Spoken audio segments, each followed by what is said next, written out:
Welcome back to the Big Sky Podcast Number Power Rankings presented by Tubbs at the Club, which means presented by Snake River Stampede Canadian Whiskey. I'm your host, Brian Marceau.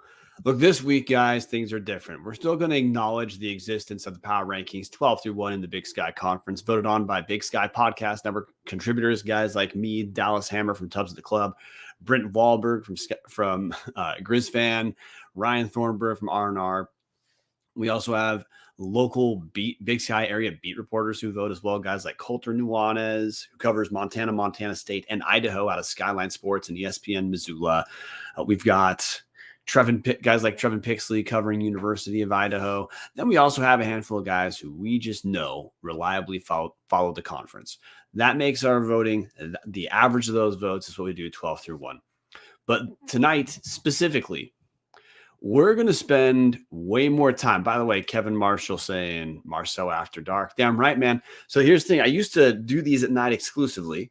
Then I started doing them in the day. But Tubbs recorded our instant reaction to Idaho's 31-29 loss at Weber State earlier. Spoiler alert when we talk about Idaho.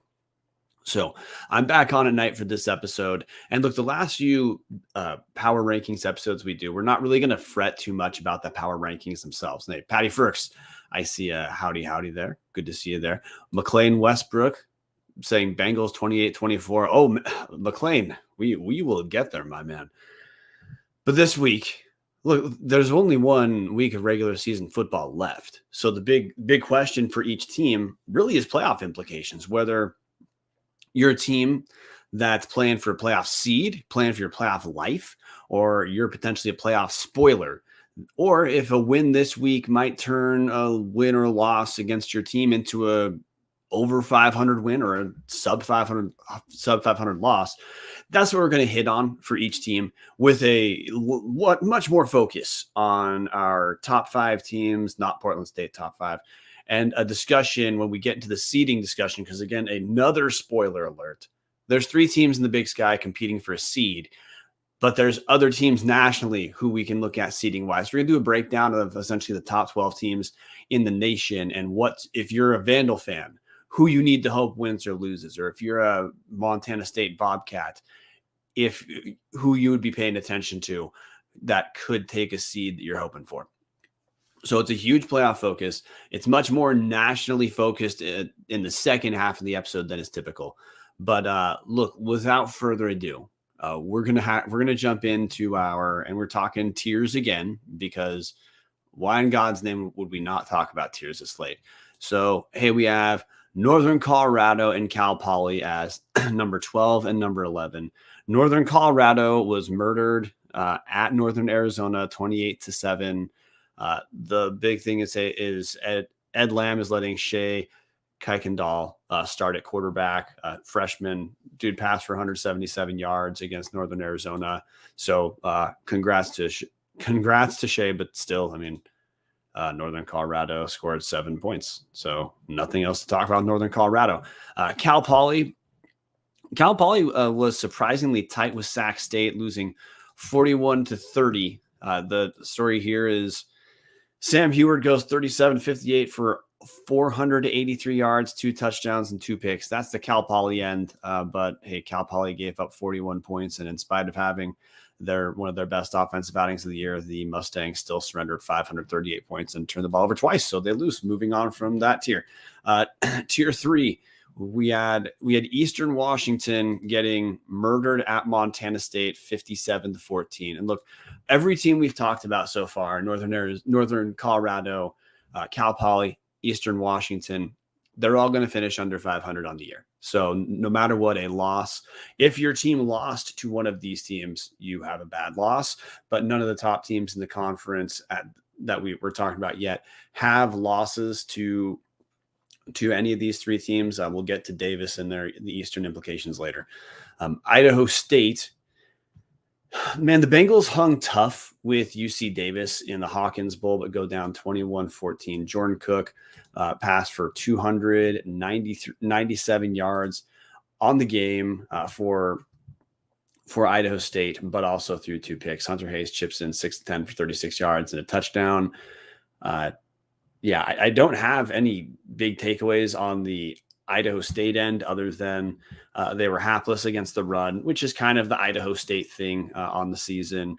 Rush defense, Idaho State is number 10 in the conference, giving up 5.1 yards per rush on the season, almost surrendering roughly 200 yards per Big Sky game. So that's, again, like, hey, Idaho State has been a fun story this year. They're going to continue to be a fun story. I don't mean to write them off, but for playoff purposes, the loss to Idaho State is a bad loss. And the only way Idaho State can impact the playoffs at all is giving University of Idaho a bad loss this week, which we'll talk about more on the Idaho. And hey, Patty Ferks jumping the gun a little bit, saying Sac State's having big locker room issues. We'll get there, my man. And then Larson is a game changer for Davis. And hey, when we get to the Davis end, promise we'll hit that, Patty. But you're 100% right. 100% right. To continue moving through the mid-tier, mid-level of the conference, we've got Portland State, our top 5 Vikings are murdered by Montana 34-10. Look, on the season, Portland State now cannot finish above 500. So their ability to impact the playoffs is essentially done. Their route to impacting the playoffs would have been finishing over 500 on the season, which they cannot. 5-6 is the ceiling for the Vikings. Then finally, Northern Arizona. We already talked about Northern Arizona for a moment. They annihilated Northern Colorado 28-7. Still the quarterback at Northern Arizona, exclusively the province of freshmen.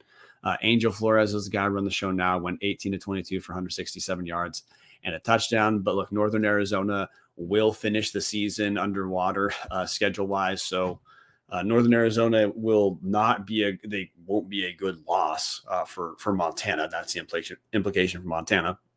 They will also not be a good win for Montana State. Idaho did not play them.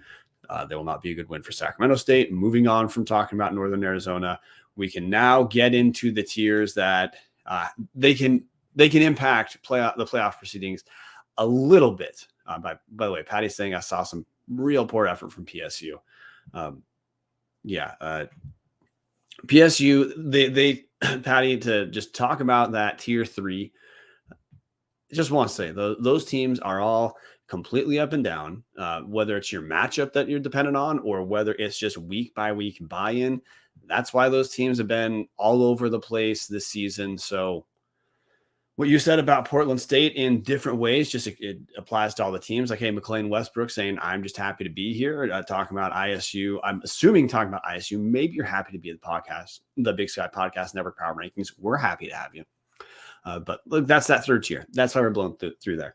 Tier 2, teams that can impact the playoff race. Well, hey, Weber State impacted the playoff race for sure this week, unequivocally. That 31-29 win for the Wildcats over Idaho completely blew up the Vandals' hopes of a 2 seed.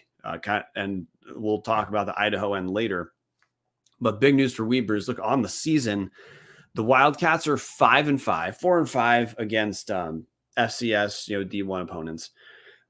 But with a win, if Weber State pulls off a win this week at Cal Poly, which they absolutely should, Weber State finishing above 500 overall, 500 versus FCS, maybe that could pump up the win for Montana State, who beat the Wildcats 40-0 earlier in the season. And if you're a Vandal, you need to hope Weber State for a fact picks up a win just so that loss looks a little bit less bad. Weber State did not play Montana, but they again, that's we get to UC Davis. If Weber State picks up a win above 500, maybe that's thought of as a good win for UC Davis. Could be thought also that we're not going to talk about the Missouri Valley until we get into the second half of the show, but Weber has a win over Northern Iowa. But look, the big deal, Patty Ferks already said it. Weber State is a different team with Richie Munoz starting. Yeah, over the last 3 games, Weber State is averaging almost just under 30 points per game, which 30 points per game if that was your team's average in the Big Sky season, that would put you right now as the number 5 scoring offense in the Big Sky season, just below Idaho, just above or tied with Sacramento State. That's kind of been the issue for Weber State. The entire year was early. They couldn't. they couldn't move the ball whatsoever. Well, hey, that's not the case anymore. Richie Munoz, true freshman, really, man, he only got 18 pass attempts against Idaho, but he made the most of those pass attempts. Munoz on the day, 10 of 18, 152 yards and a touchdown. But he also had another long pass that set up a very short touchdown run. And Chris Jackson had 16 rushes for 84 yards and 2 touchdowns as well. And Weber State wins turnover battle, forces two fumbles. Idaho forces no turnovers out of Weber. So, hey, just hit the playoff implications. If Weber can stay over 500, that could be thought of as potentially a okay to good win on the resume of Montana State. And you got to hope if you're Idaho that Weber being over 500 is less of a demerit in the loss column. So losing to a team that finished above 500 by 2 is viewed by the committee as, a losses suck, but not a bad loss. So now, like UC Davis there, which Patty Ferks already jumped in talking Davis, and he was right to. Weber State is not going to be in the playoffs. There are chances to hurt or help other Big Sky teams' resumes. UC Davis, they play Sacramento State final week of the season, and the Causeway Classic, which is going to be at Davis, is potentially a de facto playoff game. Hey, McLean Westbrook saying happy to be in the podcast, happier to not be at the very bottom of the Big Sky. Hell yeah, dude! Co-signed on both accounts, my man. So Davis. Look, Patty first brought up that Land Larison is back. That team is different with Land Larison. Larison might be, if he's not the best running back in the conference, he's either first, second, or third, just depending on what you happen to value overall with what your individual back does. But against Idaho State, Land Larison carried the day for Davis in that 21-14 win. Larison, 31 carries for 264 yards and 3 touchdowns. If that's not Big Sky Player of the Week, I don't know who would be Big Sky Player of the Week over Larison. So, big thing for Davis is Davis feels like they're kind of getting it together in the second half of the season, which their last 3 games, they got their ass kicked by Northern Arizona, which that's a bad loss, as covered. But they killed Portland State a couple weeks ago, then beat Idaho State. That's how you have Davis sitting at 6-4.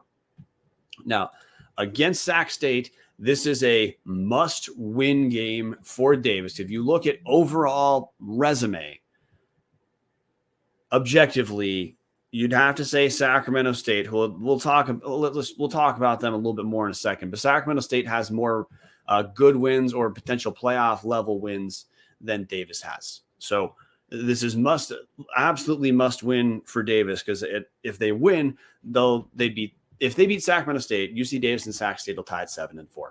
At that point, it'll be kind of a committee decision.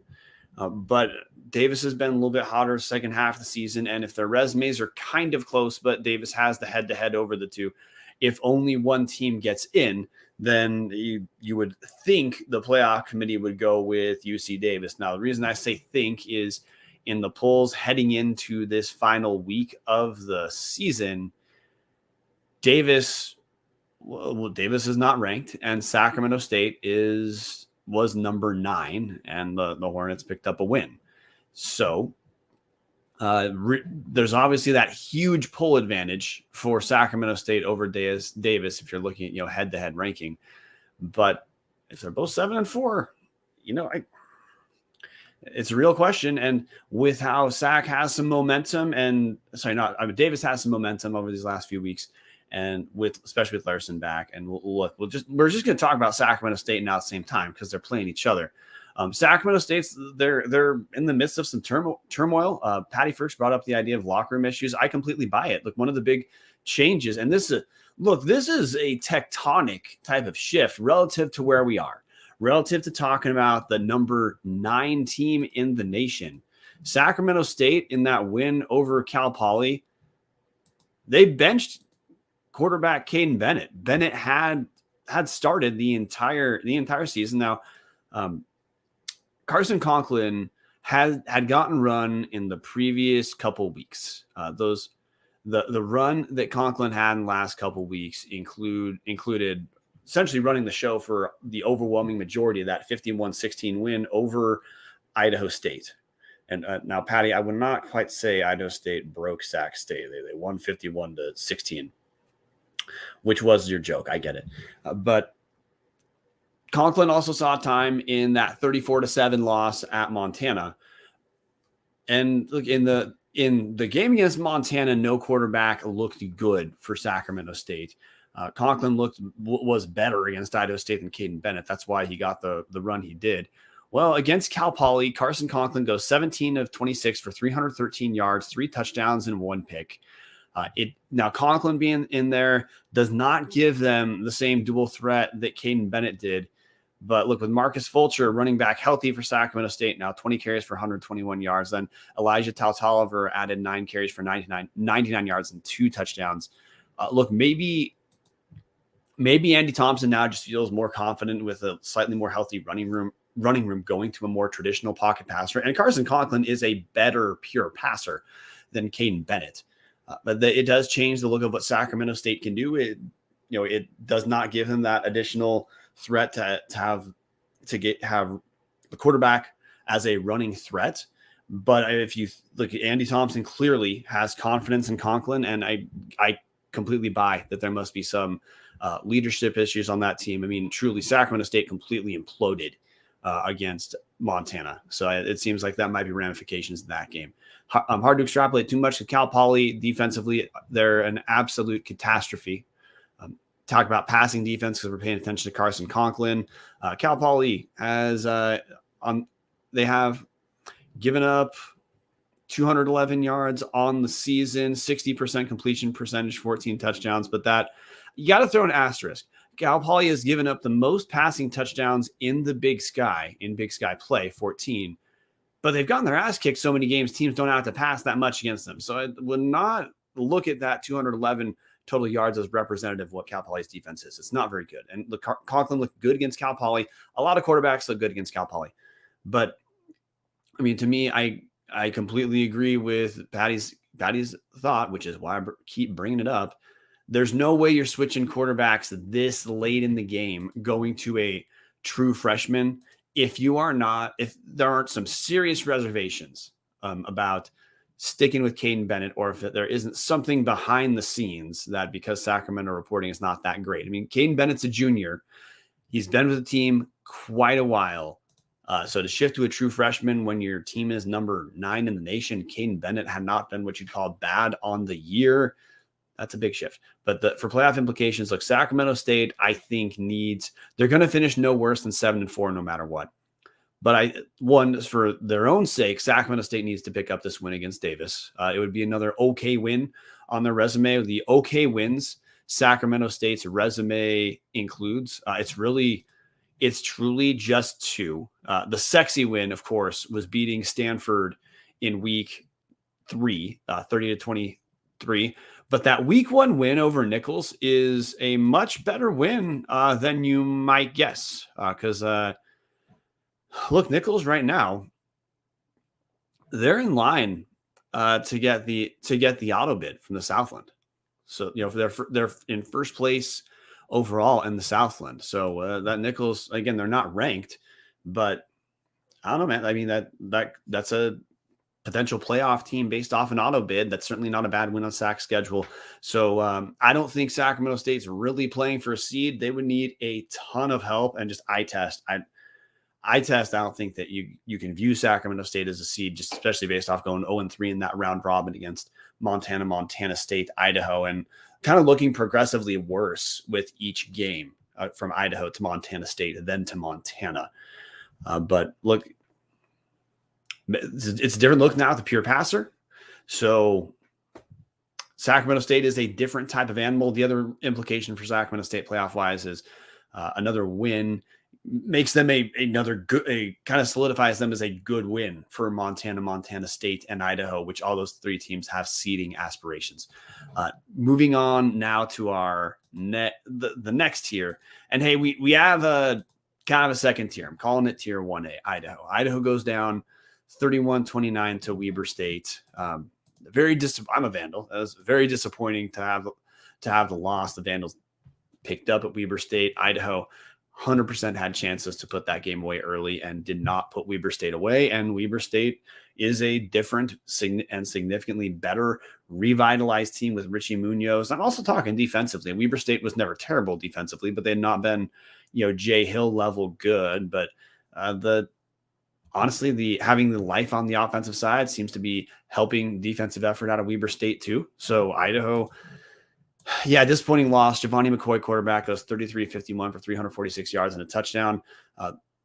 What had been number 2 rusher in Big Sky play, Anthony Woods, sat out the game with injury, which meant Nick Romano was the lead running back for Idaho, 22 rushes for 84 yards and 2 touchdowns. Hayden Hatton, had wide receiver for the Vandals, had an All-American game, 14 catches, 175 yards, and 1 touchdown. But hey, Vandals surrendered, lose 2 turnovers. They're both fumbles, fumble by Nick Romano, running back, and fumble by Jermaine Jackson, wide receiver. Those are, again, part of the missed opportunities for the Vandals. That's, to me, is the story of that game. So Idaho, they have to take care of business against Idaho State. We're going to hit thorough seeding implications for Vandals looking outside the Big Sky once we're done talking about Montana State. But Idaho's already picked up the good wins they can on the season with that FBS win over Nevada, wins over Sacramento State, as well as a win over Montana State. So those are kind of the three good, signature wins for the Vandals. There isn't a bad loss on the schedule, especially if Weber State holds on, and as they should, and beats Cal Poly. That means the Vandals' losses were Cal Berkeley by 14, Montana by 2. That's like number 2 in the nation, Montana. And then Weber State by 2. So 2 losses and 2 FCS losses by a combined total of 4 points. You have to assume that's not exactly going to be a heavy demerit against the Vandals, but the Vandals are also kind of playing their worst football last few weeks of the season. Absolutely have to get that win against Idaho State. And I think for the Vandals specifically, getting a bye is going to just be essential for this team to get healthy. They just have less margin for error than Montana State, because X in year 2, whereas Hauck is in year 5 or 6, depending on how you count. Vegan is in year 3, but the Montana State rebuild began with Jeff Choate. So that program's in year 5 or 6, depending on how you choose to count, of revitalizing itself. There's a reason why there's depth of those programs that Idaho does not have. Last teams we're going to talk about, and they get to play each other in the Brawl of the Wild, which, hey, this is part of the devastating thing about Idaho's loss is Idaho, they're out of the conference championship picture. But hey, there's going to be a de facto conference championship game in the Brawl of the Wild in Missoula, Montana, when our number 2 Montana and the nation's number 2 takes on Big Sky Podcast number power ranking number 1 Montana State. Playoff implications for sure, but like phase 1, this is a rivalry game, so there's a whole pride thing, and you're going to be bombarded online the entire week if you are into Big Sky Twitter with Brawl of the Wild stuff. So I'm not going to hit the pride end too much. More going to talk about playoff implications, which is to say, whoever wins this game is going to finish the Big Sky season 7-1 in conference play. Pretty damn good. So the winner for sure gets the auto bid. The winner for sure is going to get the conference championship rings. No, look, this is actually, we're going to talk now just to temper expectations a teeny bit, not trying to shit on everyone for this, but look, there's a reason FCS teams don't have conference championships. There's a reason FCS commissioners do not advocate for conference championships. Which is one, there's the practicality of scheduling a conference championship game is not possible with the 11-game season because you have the other teams in your conference who have to schedule. There's no notice for those whatsoever. Second, look, I got this directly from interviewing Tom Wistrcill at Big Sky Media Days a couple years ago. It is not in the competitive interest of a good conference like the Big Sky or the Missouri Valley Football Conference or the Colonial Athletic Association. I know there's something else, but I don't give a shit. A conference championship game guarantees one of your 2 best teams is going to have a loss the last week of the season. It guarantees one of your 2 best teams is going to hurt their playoff resume and hurt their playoff seeding the last week of the season. This game is the perfect example of that because whoever wins is probably looking at a 2 or 3 seed. Patty first telling me it's the Coastal Athletic Association. I know, I don't care. I'm going to keep calling them the Colonial. I don't care. Whoever wins the Montana State game is probably going to be number 2 or 3 seed. And whoever loses, well, it kind of depends for Montana State because, look, for both teams, it would be a second FCS loss. Montana State's losses would be objectively overall better because, well, actually, no, for Montana State, it'd be a third FCS loss, having lost to South Dakota State and Idaho. Both those games were, single score games. Those two losses combined to fewer points than a touchdown. For Montana, it would be their second FCS loss. No matter what, thanks, Patty. Just got there too. The winner of this game is going to be like a 2 or 3 seed, and the loser should still be seeded. We're going to get to that in a second, but that's kind of the big stakes playoff wise. These guys have done the work that they can. We talked a little bit about the teams they've played that can, add 0.001% quality to the resume. But the big deal here is whoever picks up a win picks up another very quality win on their resume. Montana State, I think, needs it a little bit more than Montana because honestly, Montana State has been just abusing opponents on the season. So I do not want to write that off. But on the season, the only good win for a fact that Montana State has is Sacramento State. They beat 42-30. Now, Weber State, when Weber State finishes 6-5, that might be thought of as like an okay win with them finishing over 500, but that's it. So getting a second quality win for Montana State, I think is a pretty big deal. Now, Montana, they have a few more quality wins in that Montana beat Idaho and Montana beat Sacramento State. And hey, Davis is going to finish over 500. And if Davis wins and goes 7-4, you add UC Davis as a quality win to the Montana resume. So that's where those two teams are resume wise. The matchup itself that I'm going to pay attention to the most in this game, this is brain dead. It is Montana State as the top rushing offense in the Big Sky, averaging 7.7 yards per carry, 24 touchdowns, and just under 300 yards per game in conference play.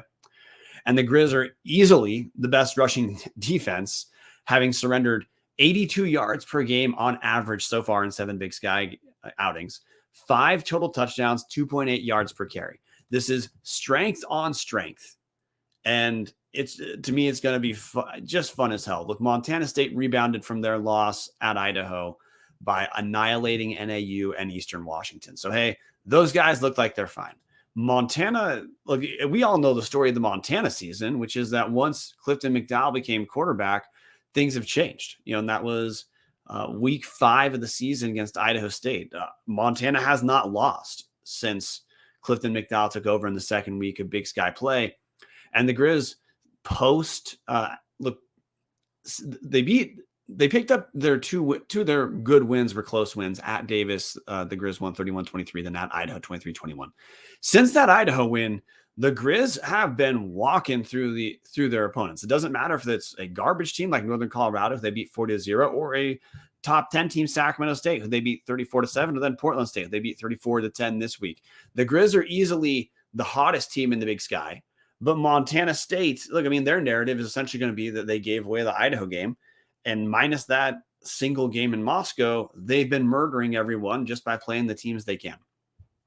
So I just got to say, and then Patty first saying in the comment section, talking about Montana leaning on the run has made the Grizz O-line good after looking horrible the first few weeks. That's correct. And hey, Montana, you just heard me talk about Montana scores. Like this Montana State on the conference season, they're the number 6 scoring team in the Big Sky, averaging 29. But if you look since Idaho, Montana's been averaging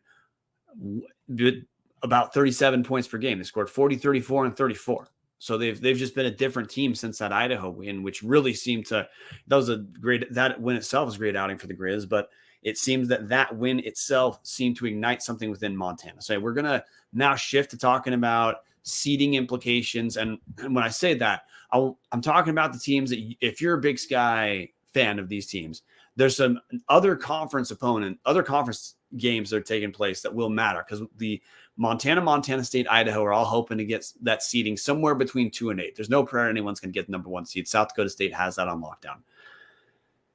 But there's some other games you'll want to pay attention to, some other teams you might be rooting for as a Big Sky fan. We're going to get to that right after we talk about Snake River Stampede Canadian Whiskey's show sponsor, Look, doesn't matter which Snake River you go with, can't go wrong. If you get a Snake River Stampede at $25.95 a fifth in Idaho State liquor stores or $45.95 a handle, the only size I buy in Idaho State liquor stores, it's one of the best quality to price ratio buys in the entire state. Double barrel finished, first fill bourbon, Oloroso sherry casks. If you go with the 1915 small batch edition, which, hey, that's use that for celebrating.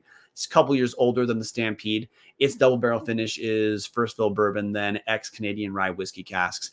You can't go wrong with either. If you haven't given Snake River a shot this year, you got to do it this week. So now, hey, other teams we're looking at. Hey, I'm using as my reference point Sam Herder's top 12 as teams potentially competing for a seed, because I'm recording this at 10 p.m. now, Pacific time on Sunday, November 12th. FCS top 25 has not yet been published, so I'm working with what I can. So as far as seeding goes, say 8 teams get first round buys and host. So look, there's the jury's in. Number 1 team in the nation right now is going to be the number 1 seed, South Dakota State. There's 10-0 on the season, 7-0 in conference. They have probably more quality wins than any team in the nation, just based off having that Montana State win plus some Missouri Valley team wins. Look, they're hosting Missouri State, who sits at 4-6 on the season. So look, very little drama. South Dakota State needs to not face plants, and they're going to have the number 1 seed. Montana, we just talked about, they have Montana State. So look, if Montana wins this, there's no way the Grizz are not the number 2 seed. If the Grizz lose, pay attention to some teams talked about in a second. Montana State sits at 3. Their situation is the same. Montana State needs to, if they want to be for sure seeded, they need to pick up this win. They're probably safe if they lose, but it'd be a significant drop, and the Bobcat hope is going to be to host as many possible playoff games up through at least the quarterfinals, maybe into the semis. A loss to Montana means best case scenario for Montana State is probably hosting through the quarters, then traveling for the semifinals if Montana State makes it that far. By the way, ditto for Montana. Montana loss, probably you'd expect it probably drops them out of the top 4, just because look, Montana State are playing. Whoever wins, that's going to move over the other. And then we have some of the teams to pay attention to. Probably the lightning rod team in this top 10 is Furman out of the Southern Conference. Furman is 9-1 on the season, 7-0 overall. They finished the year at 1-9 Wofford. So look, there's going to be no drama. Furman's going to finish 10-1 out of the Southern Conference. Like, generally speaking, and the Kevin Marshall in the comment section gonna probably getting ready to light me up in a second, just reputationally. Southern Conference strength of schedule, not what the Big Sky is. So take with that what you will. But there's no way Furman loses, which is to say one of the teams above Furman in Sam Herder's ranking for a fact is going to lose. So depending on how that game goes, you'd have to expect if whoever loses out of Montana State, they're probably dropping below Furman. Number 5 team, and this is another team pay attention to if you're Montana State, or now if you're Idaho too, because we're closing in on Idaho, who is number 6 in this ranking. South Dakota out of the Missouri Valley Football Conference. Look, they finished the year at Western Illinois.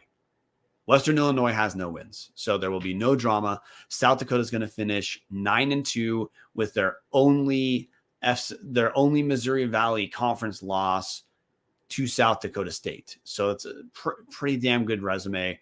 If you lose the Brawl of the Wild, you're probably concerned that you might drop below both Furman and South Dakota. I don't think the committee is going to punish whoever loses that game too far, but I think that's honestly what you're looking at is if Montana or Montana State lose, you're looking at dropping to 5 or 6. Idaho sits at number 6 in Sam Herder's poll. Absolutely, the Vandals have to win this week. The Vandals lose back-to-back games, face plant into the playoffs. Like, the Vandals still should easily be in the playoffs, but no prayer of a seed if they lose to 3-7 on the season to Idaho State. But for the Vandals, like, you got to be paying attention to that Brawl game, because and as a Vandal, you got to be rooting for Montana right now, because a Montana State loss and an Idaho win would drop Montana State to 8-3, which is what Idaho would finish at overall with a win over Idaho State. And Idaho in my mind has the better resume. They not only do they own the head-to-head win over Montana State right now only has a quality win. So a loss to Montana and one single quality win, you would have to think the committee would be more than game to say, hey, Idaho, same record, head-to-head win, plus wins over 3 quality opponents right now. Yeah, that team looks like they could easily vault over Montana State should Montana State lose, which if Montana State loses, maybe Idaho is in play to stay as high as number 6 I don't trust Idaho to sneak in at number 5 because we'll talk about some teams below Idaho right now.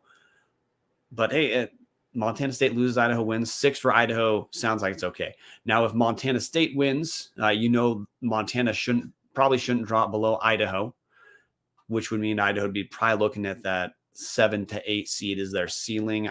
I'll tell you in a second why I don't think 6 is the ceiling. A CAA team to pay attention to below Idaho, number 7, Delaware. And look, this is why I say this is okay. Hey, Kevin Marshall in the comment section. Furman has 3 top 25 wins, 1 top 10 win, only lost to South Carolina Gamecocks. Kevin, I'm really glad you're here. You cover the SoCon significantly better than I do. I feel that I'm not wrong in saying like the Big Sky reputation of Furman is to say they don't have a strength of schedule that is very good, but that doesn't mean that's the Big Sky that doesn't mean that Big Sky analysis is correct. Full disclosure, guys, if you want to know about SoCon football, listen to Kevin above me. So I'm going to co-sign Kevin here saying, hey, if when Furman finishes undefeated in FCS play, top 4 seed is absolutely legit and should be where that team's understood as. Now, look, we got to talk about Delaware out of the CAA. Delaware sits at 8-2, 6-1 in conference play. Delaware is hosting Villanova, who is number 12 on this list, who sits at 8-2, 6-1 in conference play. Now, if you're a Vandal, and by the way, maybe if you're a Bobcat too, this is one of the reasons why I'm a little bit concerned about a loss from Montana State dropping them a little bit further than you might guess. And also why I'm concerned, I'm not yet sold on Idaho being able to sneak in at number 6, but maybe 7 or 8, is if Delaware beats Villanova, that is an objective. Beating a top 12 team is objectively a quality win, which is to say Delaware picks up a win against Villanova. That team finishes 9-2, already ranked right near Idaho, and picks up a top 12 win. I wouldn't be shocked whatsoever if that bumps Delaware above an Idaho, or maybe even above a Montana State, were Montana State to lose to Montana in the brawl, which would be in that 5 or 6 region, which would push in Idaho. So I'll focus on Idaho now a teeny bit more. That's why I think Idaho is maybe 7 or 8 is more real. That's more realistically what the Vandals are looking at. But a few more teams to pay attention to. Number 8 right now in Sam Herder's poll is UAlbany, again out of the CAA. They sit at 8-3, 6-1 overall. They're going to finish the year at Monmouth. Not a big deal. Monmouth is 4-6, so Albany should not really struggle with this game whatsoever. If we simply use the Sam Herder ranking of 1 through 8, I would now be done talking about the teams who potentially could be seeded. I want to talk about the others, just a few down to 12, because some of these teams, depending on how the top 8 games go, and look, the flip side of this coin applies to Delaware. Delaware's playing a top 12 team. They absolutely could pick up a loss, which would help Idaho. Sacramento State, number 9. We already talked about them at Davis. I think Sacramento State really needs a ton of help if they're gonna be seeded based off the schedule they have. But hey, if Sac State finishes at 8-3, and there's a slew of 8-3 teams to sort through, they have a Big Sky schedule. They've got an FBS win. They also have a win over Nichols, who looks like they're going to have the auto bid out of the Southland Conference. That means something. North Dakota State sits at number 10. They're going to travel to Northern Iowa. North Dakota State is 7-3 overall, 4-3 in Missouri Valley play. Northern Iowa 6-4 overall, but 5-2 in Missouri Valley play.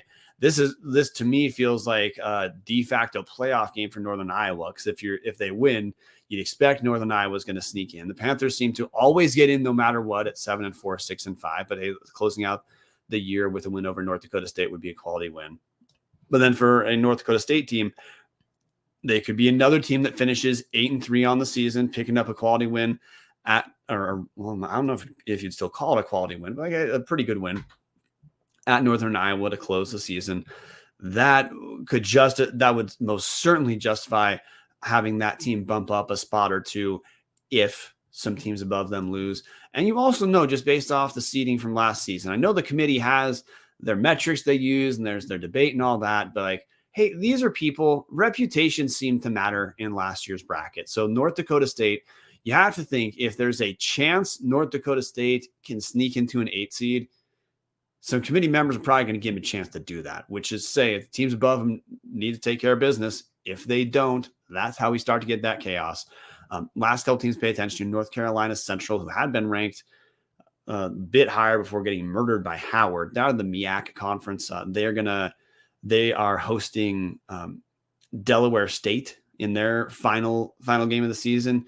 North Carolina Central sits at 8-2 overall, 3-1 in conference play. Delaware State is terrible at 1-9. Probably no drama there for North Carolina Central. And then Villanova, as we talked about earlier, they're also 8-2. So Villanova finishes 8-2. If they finish the year picking up a win on Delaware, that could justify vaulting that team up, maybe even as high as that 8 spot. I know less about playoff brackets than guys like Kevin Marshall, if he's still around the show. But just looking at quality wins, just looking at total wins, looking at the conference, that you got to think that's at least potentially on the table for a team like Villanova if they pick up a win. And if other teams above them pick up losses, like let's say Idaho, if Idaho face plants them the season, or if Sacramento State loses at Davis, that helps that team vault. So to make this very simple, if you're Montana, you 100% control your destiny, pick up the win. If Montana happens to lose, they're probably not going to get a ton of help in the teams right next to them in Furman, South Dakota, or maybe even Idaho right now. So that's it for the Grizzlies. You need to win, and that's it. If you lose, you're probably none of the teams right next year probably going to help you out too much. But if you sit at around 2 right now, a loss to a potential number 3 Montana State right now shouldn't hurt too much. If you're Montana State, again, take care of business. You're probably number 2 or number 3 seed. If Montana State beats Montana, I could understand Furman potentially being ranked above Montana State based off that resume Kevin Marshall referenced. But for Montana State, again, you're not going to get help from Furman, who's at a 1-9 Wofford. You're not going to get help from South Dakota at an 0-10 Western Illinois. If you're Montana State, you probably want Idaho to pick up that win, so that 2-point loss is just, again, it's a very high quality 2-point loss. Now, as far as Delaware and Villanova, I think Idaho fans and Montana State fans are in the same place. You probably are rooting for Delaware to lose against Villanova to help your potential chances of being higher up in the seed. I am 1% anxious that a narrow Villanova win over Delaware could vault Villanova a little bit and then barely move Delaware down. So I guess that's the concern. So I guess there's 2 ways to understand it. You could root for Delaware to win, saying you want just Villanova out of the seeding discussion whatsoever, or you want Villanova to pull off the kind of upset and just give another loss to a team who's in that slew of somewhere between 3 and 8, meaning they should be moving down if you pick up a win, or if you're Montana State, a narrow loss, someone else below you picked up a loss, and that keeps you above them comparatively. Patty Ferguson comment section saying North Carolina Central is just hoping to make the field, let alone a seed. Oh, you're right. And I think that loss to Howard probably wrote off any sort of chance of North Carolina Central getting any sort of seed. But hey, we're keeping this Big Sky focus. Ron Lowney in the comment section saying we are only focused on beating the Grizz, not anyone else. Well, hey, Ron, for sure that's the focus. But once that game's over, you're going to be seated somewhere. The point of this is to make sure you guys know what teams you should be rooting for. And then the Idaho end, the only wrinkle I'd add to Idaho is, if you're Montana State, you're rooting for if you're Montana State, you're for sure rooting for Sacramento State to win. So that win over Sac State seems a little more impressive. If you're Montana, I think you should be rooting for UC Davis, so that you have 2 potential playoff wins that you're looking at as part of your resume, because a UC Davis win would push them to 7-4. I think the Grizz having 2 pretty good wins on the resume would be more helpful than having just one, win over the 8-3 team. But maybe I'm a moron. Idaho, Vandals have to be rooting for Montana, because a Montana loss is still going to keep Montana above Idaho overall, probably based off the head-to-head and very similar resumes. But a Montana State loss, I think, could push Montana State below Idaho for seeding purposes. So, hey, Vandals, you're all Grizz fans this week. Minus the Montana State game. If you're a Vandal fan, you are for sure rooting for Sacramento State, having not played Davis, because you want Sac State to stay in that top 10 level, because that makes it a top 10 win. And then we have the Delaware question of Delaware-Villanova. So to me, I just don't think the Vandals are going to have any prayer at being seeded 5 or above, because the only team who can move out of there is Montana State. And I don't think, I think a competitive game for Montana State against Montana would probably not knock the Bobcats that far down. But maybe it could. So again, if you're a Vandal, you have to root for Montana over Montana State this week. But otherwise, Delaware, Villanova, I guess if you're a Vandal, maybe you need to root for Villanova, because I don't think Villanova, if Idaho wins, would be vaulting above Idaho for seeding purposes. But I wouldn't be shocked right now if the season ended today, if Delaware at 8-2 instead of 7-3 Idaho would be seated above Idaho. So if you're Idaho, you got to hope Delaware picks up that 3rd loss. And that's another team that you're rated very close to going down, which means as a Vandal, comparatively, you may be going up. So that's what you're paying attention to. And if no matter what Big Sky teams, I'm saying this unanimously, Big Sky teams should be rooting for Northern Iowa, because I truly believe there is a chance, if the committee has any excuse whatsoever to rank North Dakota State a little bit higher than they should, they're going to. So if you're a Big Sky fan, root for North Dakota State to pick up a loss. Ron Lowney's saying you have analysis paralysis. Well, dude, the point of the show is talking about the games. But always appreciate everyone in the comment section for sure. Ron Lowney is hardcore on Montana State, saying we intend to beat whomever we play, whenever we play them. That's, of course, that's what everyone does. But again, the Montana State is going to need some potential help to make sure that they get as good a seed as possible. Idaho, for a fact, needs some help to for sure sneak into that 6, 7, 8 seed. Well, maybe they don't for a fact. I think Idaho wins even if Montana, or regardless of Montana State. I think Idaho has a very reasonable shot at a 7 or 8 or even a 6 seed, but a Delaware loss would let me breathe a little bit easier. Patty First, potentially 3 to 4 3-loss teams in the seed conversation is amazing. This year has been straight chaos. No, dude, it absolutely has been. So I feel like I put a button on on what teams, as a Big Sky fan, you should be paying attention to. But again, just to state them quickly, if you're a Big Sky fan, you're paying attention to Montana State.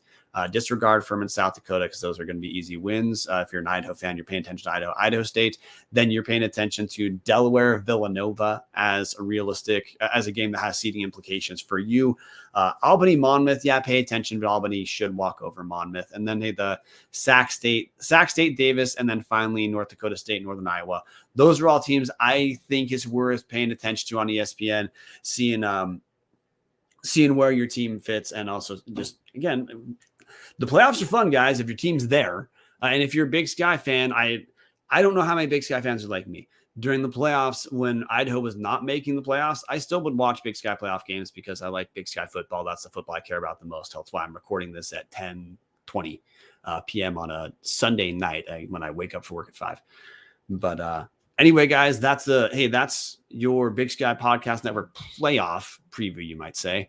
This was got to tell you too about show sponsor Hughes River Expedition. Look, if you have ever considered going on a river trip, you want to see some rapids, you want to see some nature you're not going to see otherwise, you want to see parts of the country you don't get to see otherwise, like the Middle Fork of the Salmon, the main Salmon River, No Return, or the Salmon River Canyons, get a hold of Colin.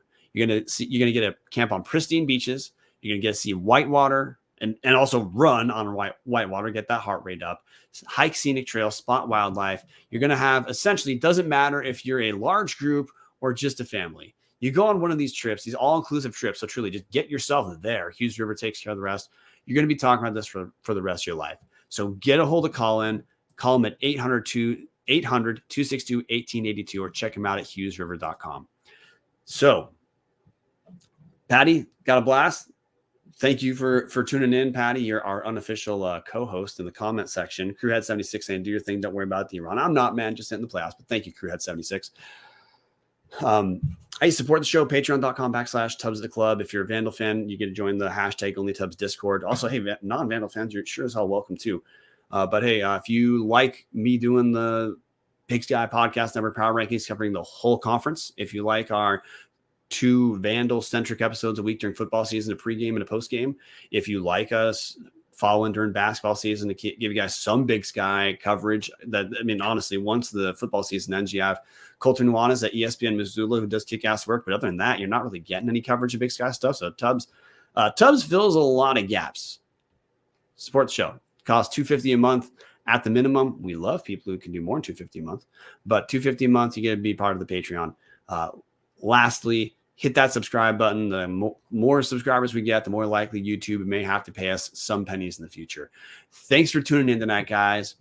I can't believe, look, we have one more of these episodes left, probably. I think I'm going to do my best next week to talk about potential all Big Sky teams. Playoff bracket will be announced by the time I'm talking.